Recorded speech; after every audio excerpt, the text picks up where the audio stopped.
இந்த 3 வகை ரேஷன் அட்டைதாரர்களுக்கு பார்த்தீங்க அப்படின்னா, மாதம் ரூ. 3500 வரை வழங்கப்படும் அப்படின்னு சொல்லியிருக்கிறாங்க. தமிழக அரசு புதிய அறிவிப்பு ஒன்று வெளியிட்டிருக்காங்க. அது யார் யாருக்கெல்லாம் எந்த வகை ரேஷன் கார்டு உள்ளவங்களுக்கெல்லாம் இந்த அறிவிப்பு வெளியாகிருக்கு.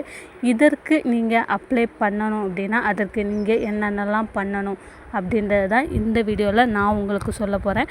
நம்ம சேனலை நீங்கள் முதல் தடவை பார்க்குறீங்க அப்படின்னா மறக்காமல் சப்ஸ்கிரைப் பண்ணிட்டு பாருங்கள். அப்படின்னா தான் நம்ம போகிற ரெகுலரான வீடியோ உங்களுக்கு நோட்டிஃபிகேஷனாக வரும். இப்போ வாங்க நம்ம வீடியோக்குள்ளே போகலாம். தமிழக அரசு தற்போது இந்த எலெக்ஷன் டைமில் பார்த்திங்க அப்படின்னா தினம் ஒவ்வொரு அறிவிப்புகளை வெளியிட்டு வர்றாங்க. அதாவது அடுத்த வருஷம் நமக்கு எலெக்ஷன் வரப்போகுது. அதற்காகவே பார்த்திங்க அப்படின்னா இந்த நான் முதல்வன் திட்டம், அப்புறம் உங்களுடன் ஸ்டாலின், இந்த மாதிரியான நிறைய திட்டங்களை அறிவிச்சிட்டு வராங்க. உங்களுடைய மாவட்டங்களில் பார்த்திங்க அப்படின்னா இந்த முகாம்கள்லாம் நிறைய நடைபெறுது. அதை பற்றி எல்லாருக்குமே தெரிஞ்சிருக்கும். என்னென்ன முகாம் நடைபெறுது, எங்கெங்கே நடைபெறுது அப்படின்றது எல்லாருக்குமே தெரிஞ்சிருக்கும். இப்போ பார்த்திங்க அப்படின்னா இந்த ரேஷன் அட்டைதாரர்களை முக்கியமாக கணக்கெடுக்கிறாங்க. யார் யார் என்னென்ன வகையான ரேஷன் கார்டு வச்சுருக்குறாங்க, யார் யார் மகளிர் உரிமை தொகை வாங்குகிறாங்க, யார் யாருக்கு நகைக்கடன் தள்ளுபடியாக போகுது, யார் யாருக்கு பயிர்க்கடன் தள்ளுபடியாக போகுது, இந்த மாதிரியான விஷயங்கள்லாம் அவங்க எடுத்து ரெக்கார்ட்ஸ்லாம் எடுத்துகிட்ருக்குறாங்க. ஸோ அதை பற்றின ஒரு இன்ஃபர்மேஷன்ஸ் தான் இந்த வீடியோவில் பார்க்க போகிறோம். குறிப்பாக ரேஷன் அட்டைதாரருக்கு இனிமே பார்த்திங்க அப்படின்னா எவ்வளோ பணம் மகளிர் உரிமை தொகை கிடைக்க போகுது, அதற்கு அப்புறமா பார்த்திங்க அப்படின்னா என்னென்ன வேறு கவர்மெண்ட்லேருந்து அறிவிப்புகள் வந்திருக்கு, யார் யாருக்கெல்லாம் இந்த 1000 ரூபாய் இல்லாமல் எக்ஸ்ட்ரா பணங்கள் கிடைக்க போகுது அப்படின்றத ஒன் பை ஒன்னாக நம்ம இந்த வீடியோவில் பார்க்கலாம். ஃபஸ்ட்டு பார்த்திங்கன்னா இந்த 3 வகை ரேஷன் அட்டைதாரர்கள் யார் யாரெல்லாம் பார்த்திங்க அப்படின்னா இந்த பிஹெச்எஸ்ஏ, அப்புறம் ஏஏஒய், பிஹெச்ஏஏஒய், இந்த மாதிரியான ரேஷன் அட்டைதாரர்கள். குறிப்பாக பார்த்திங்க அப்படின்னா அரிசி அட்டைதாரர்களுக்கு பார்த்திங்க அப்படின்னா இந்த மகளிர் தொகை கூட போகுது. வரும் எலெக்ஷனுக்கு அப்புறமா இதற்கு அப்புறமா மகளிர் உரிமை தொகை கூட போகுது. அது மட்டும் இல்லாமல் பார்த்திங்க அப்படின்னா உங்கள் வீட்டில் பெண் குழந்தைகள் இருக்கிறாங்க, ஆண் குழந்தைகள் இருக்கிறாங்க அப்படின்னா உங்களுடைய பெண் குழந்தை உங்களுடைய ஊரில் அரசு பள்ளியில் படித்தாங்க அப்படின்னா, அரசு உதவி பெறும் பள்ளி மற்றும் அரசு பள்ளியில் அவங்க படிக்கிறாங்க அப்படின்னா உங்களுக்கு இந்த மகளிர் உரிமை தொகை இல்லாது உங்களுக்கு 1000 ரூபாய் எக்ஸ்ட்ரா உங்களுக்கு இனிமேல் கிடைக்க போகுது. இதற்கு நீங்கள் எப்படி அப்ளை பண்ணலாம் அப்படின்னா, நீங்கள் உங்களோட நெட் சென்டரில் போய் அப்ளை பண்ணலாம். இல்லை அரசு சேவை மையத்தில் நீங்கள் அப்ளை பண்ணலாம். இல்லை அப்படின்ற பட்சத்தில் நீங்கள் இந்த உங்களுடன் ஸ்டாலின் அப்படின்னு ஒரு முகாம் நடத்திருக்கு. அதாவது ஒவ்வொரு மாவட்டங்கள்லேயுமே பார்த்திங்க அப்படின்னா அந்த முகாம் நடக்குது.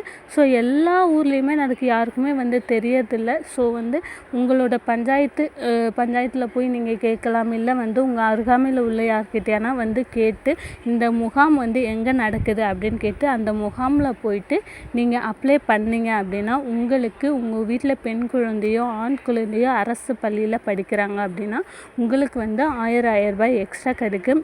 இதற்கு தேவையான ஆவணங்கள், அப்ளை பண்ண தேவையான ஆவணங்கள் என்னென்ன அப்படின்னு பார்த்தீங்க அப்படின்னா, முக்கியமாக பார்த்திங்க அப்படின்னா குடும்ப அட்டை இருக்கணும். உங்கள் குழந்தையோட பேர் பார்த்திங்க அப்படின்னா அந்த குடும்ப அட்டையில் இருக்கணும். உங்களுடைய குடும்ப அட்டை, உங்களுடைய வருமான சான்றிதழ் நிச்சயமாக வேணும். கண்டிப்பாக வருமான சான்றிதழ் வேணும். அதற்கு அப்புறமா பார்த்திங்க அப்படின்னா உங்களுடைய குழந்தை கவர்மெண்ட் ஸ்கூலில் தான் படிக்கிறாங்க அப்படின்றதுக்கான ஒரு ஐடி கார்டோ இல்லை தலைமை ஆசிரியர் கையொப்பமிட்ட ஒரு சான்றிதழோ நீங்கள் கண்டிப்பாக கொண்டு போகணும். அதற்கப்புறம் உங்களுடைய குழந்தையோட ஆதார் கார்டு, உங்கள் தாய் தந்தை இருவருடைய ஆதார் கார்டு, அப்புறம் அந்த குழந்தையோட எத்தனை பேர் பிறந்திருக்காங்க இவங்களுடைய ஆதார் கார்டை எடுத்துகிட்டு போய் உங்களோட ஸ்டாலின் திட்டம் இந்த முகாம்லேயும் போய் நீங்கள் அப்ளை பண்ணலாம். இல்லை அரசு சேவை மையத்திலுமே நீங்கள் அப்ளை பண்ணலாம். அதற்கப்புறமா பார்த்திங்க அப்படின்னா உங்கள் வீட்டில் 2 பெண் குழந்தைகள் இருக்குது, இல்லை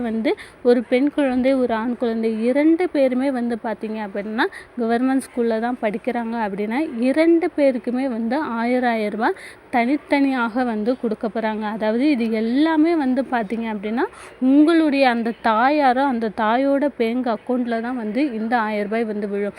ஆல்ரெடி வந்து பார்த்தீங்க அப்படின்னா மகளிர் உரிமை தொகை வாங்கிட்டு இருப்பீங்க நீங்கள். இதற்கப்புறமா வந்து உங்களுடைய ஆண் குழந்தைக்கு 1000 ரூபாயும் உங்களுடைய பெண் குழந்தைக்கு 1000 ரூபாயும் வந்து நீங்கள் வந்து வாங்கிக்கலாம். இது வந்து பார்த்தீங்க அப்படின்னா உங்களுடைய பேங்க் அக்கௌண்ட் ரொம்ப ரொம்ப முக்கியம். பேங்க் அக்கௌண்ட், ஆதார் கார்டு, குடும்ப அட்டை, வருமான சான்றிதழ் இது எல்லாத்தையுமே கொடுத்து அரசு சேவை மையத்தில் நீங்கள் அப்ளை பண்ணீங்க அப்படின்னா உங்களுக்கு இந்த மாதம் 3500 ரூபாய் வந்து கிடைக்கும். ஸோ அதுக்கப்புறமா பார்த்தீங்க அப்படின்னா ரேஷன் அட்டைதாரர்களுக்கு வந்து பார்த்தீங்க அப்படின்னா இந்த அரிசி வாங்கக்கூடிய ரேஷன் அட்டைதாரர்கள், அரிசி மட்டும் வாங்கக்கூடிய ரேஷன் அட்டைதாரர்கள், அப்புறம் சர்க்கரை வாங்கக்கூடிய ரேஷன் அட்டைதாரர்கள், இந்த 3 வகை ரேஷன் அட்டைதாரர்களுக்குமே வந்து பார்த்தீங்க அப்படின்னா அடுத்த எலெக்ஷன் முடிஞ்சதுக்கு அப்புறமா வந்து பார்த்தீங்க அப்படின்னா இந்த மகளிர் உரிமை தொகை 1000 ரூபாயில இருந்து 1500 ரூபாயாக உங்களுக்கு கொடுக்க போகிறாங்க. 1500 ரூபாயாகவும் ஆகலாம், 2000 கூட வந்து உங்களுக்கு இன்க்ரீஸ் பண்ணி கொடுப்பாங்க. அதோடு மட்டும் இல்லாமல் இந்த பெண் குழந்தைகள் திட்டம், ஆண் குழந்தைகள் திட்டம், நான் முதல்வன் இந்த மாதிரியான நிறைய திட்டங்கள் மூலமாக உங்களுக்கு இன்னும் நிறைய பெனிஃபிட் வந்து கிடைக்க போகுது. அதாவது 2 குழந்தைகள், அதுக்கப்புறம் வந்து பார்த்திங்கன்னா இந்த மகளிர் உரிமை தொகைக்கான காசு மொத்தம் வந்து பார்த்திங்க அப்படின்னா கிட்டத்தட்ட 4000 ரூபாய் வரை நம்மளுடைய பேங்க் அக்கௌண்ட்டில் வந்து விழும். ஸோ யாராக இருந்தாலும் வந்து நீங்கள் கண்டிப்பாக அப்ளை பண்ணலாம். இந்த திட்டங்களை வந்து பார்த்தீங்க அப்படின்னா நிறைய பேருக்கு இந்த திட்டங்கள் வந்து தெரியாமல் இருக்குது. நான் முதல்வன் திட்டம், அதற்கப்புறம் வந்து பார்த்தீங்க அப்படின்னா இந்த குழந்தை வந்து காலேஜ் படிக்கிறவரை, அதாவது நீங்கள் எத்தனாவதுலேருந்து ஸ்கூல் சேர்க்குறீங்களோ அதிலேருந்து அவங்க காலேஜ் படிக்கிறது வரை இந்த 1000 ரூபாய் வந்து உங்களுடைய, அதாவது அவங்க தாய் தந்தையோட அக்கௌண்ட்டில் வந்து விழுந்துகிட்டே இருக்கும். இது ஆண் குழந்தைக்கு பொருந்தும், பெண் குழந்தைங்களுக்கு பொருந்தும். கண்டிப்பாக அவங்க அரசு பள்ளியிலையோ இல்லை அரசு உதவி பெறும் பள்ளியிலையோ அவங்க படிச்சிருந்தாங்க அப்படின்னா அவங்களுக்கு வந்து விழும். இது வந்து பார்த்திங்க அப்படின்னா ஒரு முன்னுரிமை. இந்த மாதிரியான முன்னுரிமை உள்ளவர்கள் வந்து பார்த்திங்க அப்படின்னா நெக்ஸ்ட்டு அவங்க காலேஜ் போய் படிக்கிறாங்க அப்படின்னா கூட அவங்க காலேஜில் கூட அவங்களுக்கு அவங்களோட கல்வி செலவுக்கு முதல்வர்கள் 1000 ரூபாய், 2000 ரூபாய் இந்த மாதிரியான திட்டங்கள் வந்து நிறைய வந்து இருக்குது. ஸோ கண்டிப்பாக வந்து இதெல்லாம் வந்து அப்ளை பண்ணி பயன்பெறுங்க. உங்களுக்கு இந்த ஸ்கீம் பற்றி ஏதாவது ஒரு டவுட் இருந்தது, எப்படி அப்ளை பண்ணணும், எங்கே போய் அப்ளை பண்ணணும், யார்கிட்ட கேட்கணும், அந்த மாதிரியான ஏதாவது டவுட் இருந்தது அப்படின்னா கண்டிப்பாக கமெண்ட் செக்ஷனில் கமெண்ட் பண்ணுங்கள். அதுக்கப்புறமா வந்து பார்த்திங்க அப்படின்னா இந்த வருடம் தீபாவளிக்கான நமக்கு தீபாவளி பரிசு, அதாவது தீபாவளிக்கான வருஷம் தீபாவளிக்கு எல்லாருக்கும் பொங்கல் பரிசு, தீபாவளி பரிசுன்னு நம்ம ரேஷன் அட்டைதாரர்களுக்கு எல்லாருக்குமே வந்து கொடுப்பாங்க. அதுவுமே வந்து சீக்கிரம் வந்து கொடுக்க போகிறாங்க. அதை பற்றி நெக்ஸ்ட் வீடியோவில் நான் அப்ளை பண்ணுறேன். மறக்காமல் சப்ஸ்கிரைப் பண்ணுங்கள்.